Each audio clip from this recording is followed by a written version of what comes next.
150 arbres plantés en bac, 900 plantes vivaces, des graminées ou aromatiques, bancs, chaises longues, brumisateurs, tout l'été au Mans, le jardin éphémère de la place de la République va s'ouvrir aux Manceaux qui, à les entendre, en avaient bien besoin.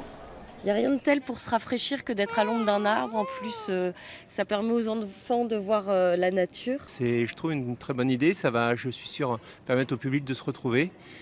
Et c'est l'occasion d'avoir une pause fraîcheur aussi en plein centre-ville, donc ce qui manquait. Et pourtant, la ville du Mans ne manque pas de poumons verts, parcs, jardins et surtout l'Arche de la Nature, 450 hectares de bois aux portes de la ville. Mais l'hypercentre et ses places minérales se transforment en véritables îlots de chaleur urbains les jours de canicule. Et aujourd'hui, tout l'enjeu, c'est comment on adapte et comment on va amortir ce choc, parce qu'on est dans l'œil du cyclone aujourd'hui, on est dans le moment où on commence à éprouver le réchauffement. C'est comment les villes vont pouvoir s'adapter, adapter le choc et surtout réagir. C'est ça une ville résiliente, c'est aussi une ville qui réagit.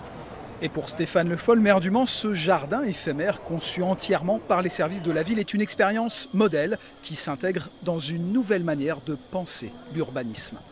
Dans les projets qu'on a, qui nous sont présentés par un certain nombre de promoteurs, on y intègre maintenant les toits végétalisés, on y intègre aussi le long des rues des végétaux. Et ça, on le demande maintenant de manière très claire pour faire en sorte que cette végétation, elle ne soit pas simplement liée à des arbres qu'on plante ou à des pots qu'on met, mais qu'elle fasse que la ville elle-même se végétalise.